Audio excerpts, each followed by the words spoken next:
Esse é o Bolt, é o meu cachorrinho que a gente adotou faz 3 dias. Ele tem esses espasmos porque ele tem sequelas de uma sinomose, mas a gente já tá procurando vários tratamentos, não é, Bolt? Porque a gente confia nos especialistas, a gente sabe que tem muita gente séria trabalhando no Brasil. E por fim, o que você quer dizer para as pessoas? Fora Bolsonaro? Fora Bolsonaro.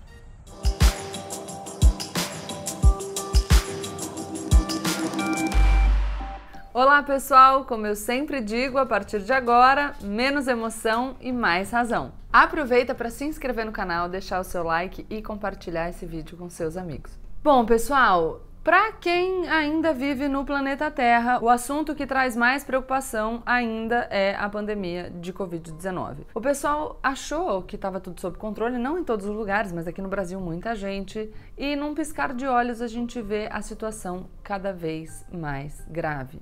E o mais interessante, para não dizer trágico, é que aquilo que é urgente nas filas de UTI parece não ser assim tão grave nas ruas ou nas lives de quinta-feira. O que parece é que, como diz Dostoiévski no Crime e Castigo, o homem, esse sujo, se acostuma com tudo. E a gente se acostumou.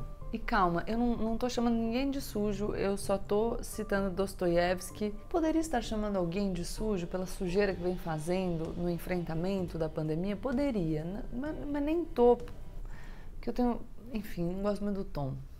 Eu acho que de alguma maneira a gente se desensibilizou, sabe? A gente se acostumou a ver oxigênio faltando num lugar, a UTI lotada no outro lugar, em vários outros lugares. A gente se acostumou a ter notícias de conhecidos que morreram de Covid. A gente se acostumou em saber de pessoas que sobreviveram, mas que sobreviveram com sequelas. Enfim, esse absurdo foi deixando a gente menos sensível. E claro que a gente precisa sobreviver, né? A pandemia tá acontecendo, a gente sofre e a gente precisa de algum grau de dessensibilização para conseguir suportar tudo isso. Tem pessoas que, por tanto se importarem, adoecem também. A gente precisa encontrar esse equilíbrio. O grande problema é que no Brasil a gente tem assistido muitos absurdos. Festa de Réveillon, festa de Carnaval e, claro, os discursos do nosso presidente da República que dão desespero em qualquer pessoa razoável. E dão desespero porque quando as pessoas incitadas por essa liderança começam a esquecer as recomendações, a burlar os esforços para a contenção da pandemia, a gente enfrenta essa situação terrível. A gente esperava de um líder que ele tomasse as rédeas para conscientizar a população para os perigos da pandemia quando a existência da pandemia em si não fosse alerta o suficiente. Mas a gente vê o inverso, entendeu? E isso é muito difícil. Para as pessoas que se sensibilizam, ter que lidar não só com a pandemia, mas com o absurdo, deixa a gente ainda mais doente. Mentalmente doente, eu tô dizendo. A gente fica doente porque o homem, ou arremedo de, que senta na cadeira da presidência da República, depois de fazer propaganda de um remédio que não funcionava, a gente sabe, investir milhões na sua produção e depois negar que fez propaganda, tá? Enfim, é importante a gente lembrar que na mesma época a produção de outros medicamentos pelo laboratório do Exército teve várias dificuldades, né? Porque a cloroquina se tornou prioridade. Enfim, depois dele fazer pouco caso da pandemia, dizendo que no total morreriam apenas 800 pessoas, quem lembra disso? Porque hoje a gente tem uma média móvel de 1.208 mortes por dia. Esse mesmo homem falou pro povo desacreditando as máscaras, agora, quando a gente vive o ápice da segunda onda. E essa mesma pessoa é constantemente vista sem máscara em público, promovendo aglomeração. Eu vou confessar uma coisa para vocês. Várias vezes eu leio nos comentários pessoas dizendo, eu já falei isso em várias oportunidades, que eu só falo mal do presidente da República. Mas a minha pergunta sincera para os apoiadores do presidente é: o que é que eu posso fazer? Porque eu acho que talvez vocês me venham com a desculpa que ele mesmo usou nas redes sociais dele de direcionamento de recursos para os estados, etc. Ok, ainda que eu admita esse tipo de argumento só para a gente conseguir estabelecer um diálogo. Isso, ainda que essas observações fossem verdadeiras, isso justifica desacreditar a máscara? Isso justifica promover aglomeração? Isso justifica falar contra a vacina? Deu para entender? Não me interessa. Aliás, me interessa, mas ainda que não me interessasse a briga do presidente da República com os governadores dos estados, vocês conseguem achar uma justificativa para alguém fazer propaganda da cloroquina e depois dizer que não fez? Você, que ficou sendo ridicularizado na internet porque defendia a cloroquina para defender o presidente da República que você considera um mito, você foi descredibilizado por ele, que depois disse que não fez propaganda de nada. Não dá pra entender, né, gente? A gente fica frustrado porque são mais de 1.000 brasileiros morrendo todos os dias. Todo dia. Só pra dar uma dimensão pra vocês, o maior desastre aéreo do país que chocou o Brasil em 2007 teve 199 vítimas fatais. O Covid tá matando mais de 4 vezes o que esse acidente matou todos os dias. E o que o presidente faz? Fala contra a máscara, que é a única forma de proteção. Segundo ele, discurso dele, a máscara tem efeitos colaterais. Isso é muito interessante porque os efeitos colaterais da cloroquina, que de fato tem efeito colateral, e era um remédio que não tinha comprovação nenhuma, que não funciona para Covid, mas nesse caso tudo bem. A mesma dinâmica de quando ele falou da vacina, o povo brasileiro não será cobaia de ninguém, não será cobaia a menos que seja para benefício de Bolsonaro, né, ou da sua família. Porque aí tudo bem, usar o remédio, mandar produzir com insumo mais caro, usar o laboratório do Exército, tudo bem.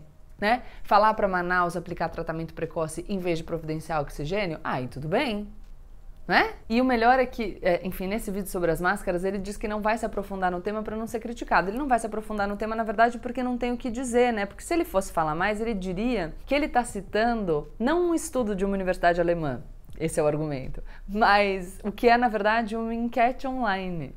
A gente sabe que o Bolsonaro não é muito bom do inglês, né? Bolsonaro pai e Bolsonaro filho, mas, enfim, assunto para outro vídeo. Mas antes de passar esse tipo de vergonha, joga o texto no Google Tradutor, sabe? Porque a gente está num momento delicado. A gente está lidando com a vida das pessoas. Enfim, aí eu falo que a gente está lidando com a vida das pessoas e eu me lembro que a gente está falando da gestão Bolsonaro. O surpreendente seria a gente observar esse governo preocupado com a vida das pessoas. Olha o grau do absurdo. E aí, talvez algumas pessoas me digam assim, Gabriela, mas sabe, o que você quer que o Bolsonaro faça? Não dá para parar o Brasil. Se a economia parar, vai morrer muito mais gente. Porque vocês sabem, né, para justificar a manutenção das atividades, o não isolamento, a gente ouviu gente falando que engasgo matava mais do que Covid, os números foram sendo atualizados, o pessoal que, enfim, já tinha passado vergonha na época, passa vergonha depois. A gente viu gente que nunca tinha se preocupado com saúde mental falando que as pessoas iam sofrer porque a saúde mental era um problema, instrumentalizando um discurso extremamente relevante que deve ser levado a sério. Enfim, a gente viu de tudo. Mas aí, quando o presidentinho mito falou contra a vacina, que é uma possibilidade de, imunizando a população, retomar as atividades, não, aí não, porque aí eu vou ter que criticar o presidente, aí não dá. Porque, vamos falar um português claro, o que a gente tem visto é que quem lidou melhor com a crise, né, quem levou a sério as medidas de isolamento, agora está conseguindo reabrir. E a gente continua sem uma luz no fim do túnel. A crise sempre foi inevitável, todo mundo sabia. Nenhum país do mundo passou ileso. Mas o que a gente poderia ter feito, se a gente tivesse na presidência da República uma pessoa responsável, era atenuar esse baque. Eu gosto sempre de dizer que quem deixou de criticar o absurdo quando ele começou a se apresentar, tem responsabilidade nisso também. Eu sempre falo pra vocês, né, que a realidade é como ela se apresenta, que não adianta a gente querer o contrário, o mundo é como ele é. Por esse motivo, desejar que a pandemia não seja grave não vai fazer com que ela não seja uma coisa grave, ela é. Quando você se machuca, você trata o machucado antes de voltar à atividade. Um atleta precisa se recuperar para voltar ativa. Se ele não se recupera 100%, a chance dele se machucar mais quando ele voltar cresce muito. No nosso caso, é isso que aconteceu com as ondas da Covid-19. Quanto mais a gente ignora a gravidade da pandemia, mais grave vem a onda seguinte. Gabriela, mas a pandemia já tá acabando, logo logo as coisas voltam ao normal. Bom, que bom que eu tava falando sobre avaliar a realidade tal como ela se apresenta e não como a gente gostaria que fosse, né?